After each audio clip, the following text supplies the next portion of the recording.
Don't you want to try the coffee I made especially for you, honey? My husband, James, asked with an odd smile that didn't quite reach his eyes. I was sitting at my sister-in-law, Nina's elegant dining table in her Nashville home, where we gathered for our monthly family brunch. The coffee cup in front of me had a strange, almost metallic smell that made my stomach turn. My name is Christina, and at 29, I never imagined I'd be questioning whether my own husband was trying to poison me. But after 3 years of marriage and countless incidents of accidental food poisoning, I had learned to be cautious, especially around Nina. She had a way of orchestrating situations that left me sick or humiliated, always with that same innocent smile James was wearing now. "How thoughtful of you," I replied, forcing a smile while my mind raced. The aroma wafting from the cup was unlike any coffee I'd smelled before. It reminded me of the time last month when I'd ended up in urgent care after drinking tea at Nina's house. The doctors couldn't explain my symptoms, and Nina had insisted she'd made the tea exactly the same way she made her own. Nina watched me intently from across the table, absently stirring her own untouched coffee. "James has become quite the barista lately," she said with a smirk. "He's been practicing different brewing methods just for you." The way she emphasized "for you" sent chills down my spine. I had noticed James spending more time at Nina's house lately, claiming they were planning a surprise for our upcoming anniversary, but something felt off. The whispered conversations that stopped when I entered the room, the strange texts I'd glimpsed on his phone, and now this coffee with its peculiar scent. I lifted the cup, pretending to take a sip while studying their expressions. James and Nina exchanged a quick glance that confirmed my suspicions. Making a show of checking my phone, I stood up abruptly. "Oh, would you look at that? I need to make a quick call for work. Nina, would you mind if I use your study?" As I walked past Nina's place setting, I deliberately stumbled, quickly switching our coffee cups in the confusion of steadying myself. "I'm so sorry," I exclaimed, straightening up. "I'm such a klutz sometimes." Nina waved off my apology with a tight smile. "Just try not to break anything in the study." I nodded and hurried away, my heart pounding. Through the study's doorway, I could still see them at the table. Now, I just had to wait and watch. From the study doorway, I watched Nina lift the coffee cup to her lips, and my stomach clenched with anxiety. Part of me wanted to stop her, to warn her, but I needed to know the truth. I'd spent too many nights in emergency rooms, too many hours doubled over in pain, always after sharing meals with them. It wasn't always like this. When I first met James at a friend's wedding in Nashville 3 years ago, he was charming and attentive. Nina had seemed welcoming too, inviting me to family gatherings and offering to help plan our wedding. But looking back, I should have noticed the red flags. The way she would accidentally spill things on my dress at important events, or how my food always seemed to have extra seasoning when she helped cook. The incident started small, an upset stomach here, a mild allergic reaction there. James always had an excuse ready. Maybe it was something you ate earlier, or you must be coming down with something. But the pattern was becoming clear. The worst was 2 months ago when I ended up hospitalized after eating breakfast at their house. The doctors found traces of something in my system they couldn't identify, but James convinced everyone I must have taken some expired medication. I gripped the doorframe, watching as Nina took another sip of the coffee. James was typing on his phone, seemingly unconcerned. My own untouched cup sat cold on the table where I'd left it, the metallic smell still lingering in my nose, making me shudder. A slight tremor in Nina's hand caught my attention. She set down the cup, her face suddenly pale. "James," she said, her voice shaking, "something's wrong." James looked up, his expression changing from confusion to horror as he realized which cup she was drinking from. He jumped up, knocking over his chair. "Nina, what's happening?" Nina's hands were trembling violently now. I don't feel." She tried to stand but stumbled, grabbing the edge of the table for support. "James, what did you put in that coffee?" I stepped out of the study, my phone already recording. James was beside Nina now, his face ashen. "That wasn't supposed to be your cup," he whispered, but in the silence of the dining room, his words carried clearly. Nina's eyes widened with realization and fear. "Call an ambulance," she gasped, sliding to the floor. "Please." I dialed 911 immediately, my hands steady despite the chaos unfolding before me. Nina was on the floor now, her body racked with violent tremors. James knelt beside her, panic written across his face, as he realized their plan had backfired spectacularly. "Emergency services, yes. We need an ambulance at 1542 Maple Grove Drive," I said clearly, keeping my phone recording with my other hand. "My sister-in-law appears to be having a severe reaction to something in her coffee. She's conscious, but experiencing tremors." As I spoke to the dispatcher, Nina's eyes locked onto mine. The usual cold calculation in her gaze was replaced by raw fear. "Christina," she gasped. "You switched. You knew." "Mom, the ambulance is on its way," the dispatcher assured me. "Please stay on the line." James was growing more frantic by the second. "Nina, what's happening? That wasn't supposed to be. I mean, it wasn't meant for." "Shut up, James." Nina snapped through gritted teeth, her anger momentarily overcoming her distress. "This is all your fault. You said it would just make her sick enough to miss the board meeting next week. You promised it wouldn't be traced." My blood ran cold. The board meeting, where I was scheduled to present my proposal for a major client account, the same account Nina had been trying to land for months at our competing firms. Everything started clicking into place. "The tea last month," I said, my voice surprisingly steady. "And the breakfast incident 2 months ago. Those weren't accidents, were they?" Nina's face contorted with another wave of pain. "The tea that was supposed to keep you home during the Johnson contract presentation, but you went anyway." She clutched her stomach, doubling over. "James said we just needed to discredit you, make clients think you were unreliable." The sound of sirens filled the air outside. James stood up, backing away from both of us. "Nina, stop talking. You don't know what you're saying." "I know exactly what I'm saying," Nina spat, her words slurring slightly. "We've been planning this for months, ever since Christina started outperforming me at every client meeting. You were supposed to make sure she drank it. Today, the paramedics burst through the front door, and I quickly stepped aside to let them work as they loaded Nina onto a stretcher. I stopped recording and sent the video to my private email, then to my lawyer." James stood frozen, watching as his carefully constructed plan crumbled around him. "I'll ride with her to the hospital," I told the paramedics, my voice firm. "After all, I need to make sure my sister-in-law gets the proper treatment." I met James's terrified gaze, and I'm sure the doctors will be very interested in knowing exactly what was in that coffee. The emergency room at Nashville General Hospital was a flurry of activity as doctors rushed to treat Nina.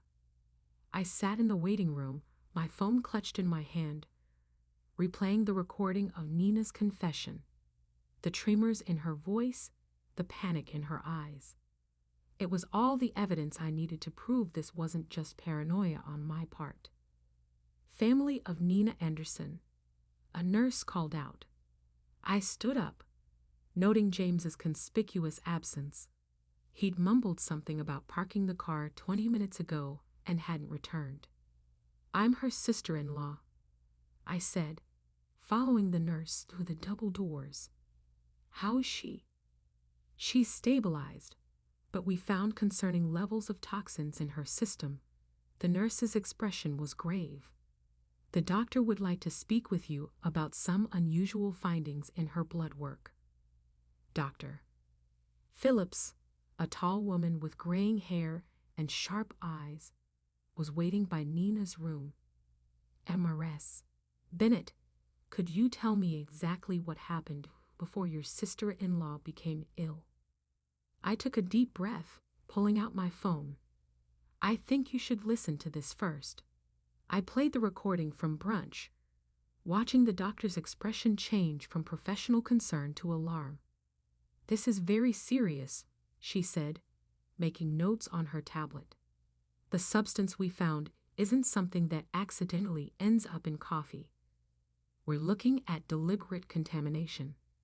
Just then, James appeared at the end of the hallway, his face pale and sweaty. He'd clearly overheard the doctor's words. Christina, he started, taking a step toward me. Let me explain.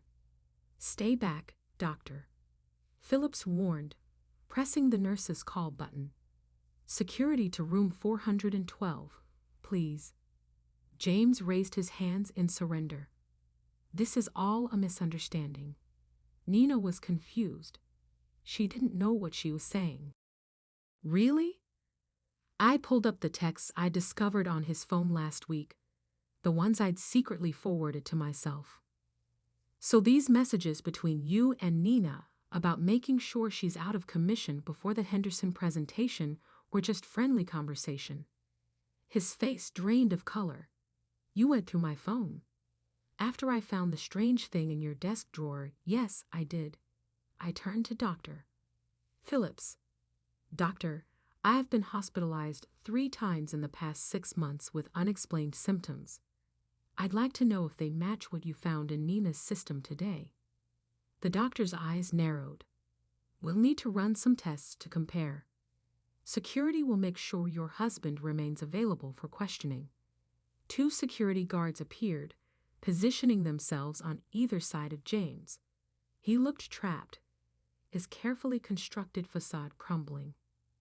Nina and I, he stammered. We were just trying to help you slow down. You were working too hard, taking all the big clients. Nina said, if we could just make you take some time off, by poisoning me.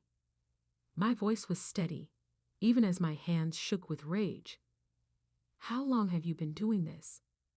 Was it you who tampered with my food at the Christmas party, too? James's silence was all the answer I needed. Behind him, I could see Nina's room, where she lay connected to various monitors. Her earlier bravado was gone, replaced by the fear of someone who knew their schemes had finally caught up with them.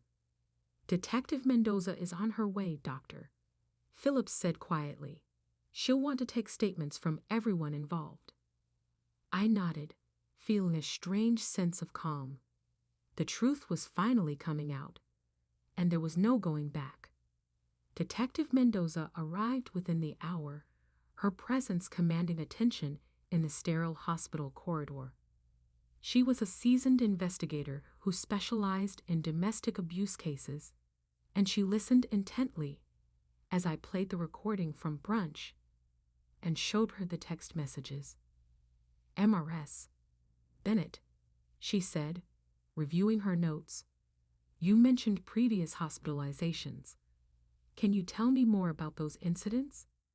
I pulled out my phone again, opening a document I'd been meticulously maintaining for months. The first time was in February, after a dinner at Nina's house. I had severe stomach pains and dizziness. The second was in April, the tea incident, and then in June, after breakfast with them. My voice remained steady as I continued. Each time, the symptoms were similar, but just different enough that the doctors couldn't pinpoint a cause. The detective's eyes narrowed as she looked at my detailed log of dates, symptoms, and circumstances. And you've been keeping records ever since. I noticed the pattern. I hesitated before pulling out another phone from my purse. I also started carrying a backup phone with a different number. I used it to record conversations when I was around them. I have several where Nina and James discuss their plans, though they're careful not to be explicit. In one of the recordings, Nina's voice came through clearly. The Henderson account is worth millions, James. We can't let her ruin everything we've worked for. Just stick to the plan. A few days of illness should be enough. James's response was equally damning. I've got something stronger this time. She won't make it to the presentation. Detective Mendoza's expression hardened as she listened. Through the window of Nina's room, I could see my sister-in-law was now awake, looking significantly less confident than she had at brunch. The hospital is running toxicology screens, the detective informed me. Doctor, Phillips has already identified several substances that don't occur naturally. We'll need samples from your home as well. A commotion down the hall caught our attention. James was arguing with the security guards, his voice rising in desperation. I need to speak with my wife, he shouted. Christina, please. You don't understand. We were trying to protect you. Detective Mendoza stepped between us. Mr. Bennett, you're not helping your case. We've already found evidence of premeditated. Premeditated? James laughed, a hollow sound that echoed through the corridor. We were just trying to slow her down. She was working herself to death, taking all the major accounts. Nina said, if we could just make her take some time off. By poisoning her. Detective Mendoza's voice was sharp. That's not protection, Mr. Bennett. That's attempted murder. The color drained from James's face. Murder? No, that's not. We never meant. Then what exactly did you mean to do? I asked, my voice surprisingly calm. When you put something in my coffee this morning, what was supposed to happen? James's silence spoke volumes. Behind him, I could see Nina watching through her hospital room window, her face a mask of fear and calculation. I wondered if she was trying to figure out how to spin this, how to explain away months of systematic poisoning as some sort of misguided attempt at helping me. We'll need both of their phones, Detective Mendoza told the security guards. And I want officers posted at both doors. Nobody leaves until we get the toxicology results. Doctor. Phillips entered Nina's room with a tablet in hand, her expression grim as she reviewed the test results. Detective Mendoza and I followed, while James remained outside with the guards. Nina tried to sit up straighter in her hospital bed, but the tremors hadn't completely subsided. The toxicology report shows elevated levels of several substances, Doctor. Phillips announced, her voice clinical. Most concerning is the presence of a particular compound that's typically used in pharmaceutical testing. It's not something the general public should have access to. Nina's face paled. That's impossible, James said. It was just something to cause mild symptoms. Mild symptoms? Detective Mendoza interrupted, taking out her notebook. Like the ones your sister-in-law experienced over the past 6 months. The door opened, and another detective entered, holding an evidence bag. We found these in Mr. Bennett's office desk at the Anderson marketing firm, he reported, presenting several small bottles with clinical labels along with detailed notes about dosages and reactions. I felt my knees weaken as I realized the full scope of their plan. You were documenting everything, like some kind of experiment. It wasn't like that, Nina protested, but her voice wavered. We just needed to track what worked. The first few attempts weren't effective enough. You kept showing up to meetings anyway, so you increased the dosages. Detective Mendoza concluded, examining the bottles. Did you know these substances could be lethal in higher concentrations? The room fell silent. James, still visible through the window, sank into a chair in the hallway, his head in his hands. The Henderson account, I said slowly, pieces clicking into place. It wasn't just about that presentation. Was it? You needed me out of the way, permanently, because the client specifically requested me as their lead. Nina's face contorted with a mixture of anger and fear. You were ruining everything I built, that client portfolio, for years. And then you show up, and suddenly everyone wants to work with you instead, James said. He could fix it by killing me. The words hung in the air, heavy with accusation. We weren't trying to. Nina started, but Dr. Phillips cut her off. The concentration in the coffee you drank today, the doctor stated, looking directly at Nina, was significantly higher than previous samples we've analyzed from MRS. Bennett's earlier hospital visits. If she had consumed it, the outcome would have been severe, possibly fatal. Detective Mendoza turned to the other officer. We'll need a full warrant for both their homes and offices and contact the pharmaceutical company listed on these bottles. Find out how they obtained these substances. Nina slumped back against her pillows, the fight draining from her face. It wasn't supposed to go this far, she whispered. James kept saying we just needed one more try. I stepped closer to her bed, my voice steady despite the trembling in my hands. Every time. I got sick every meeting. I missed every client. I lost. You were both there, watching, taking notes on how your poison was affecting me. What kind of people does that make you? The silence that followed was deafening. Outside, I could hear James being read his rights as additional officers arrived. Nina stared at her hands, unable to meet my gaze. Detective, I said, turning away from my sister-in-law, I'm ready to make my formal statement. The trial lasted 3 weeks, but it felt like years. I sat in the courtroom each day, watching as the prosecution methodically laid out their case against James and Nina. The evidence was overwhelming. The bottles from James's office, their detailed notes on each poisoning attempt, the recorded conversations, and text messages discussing their plans.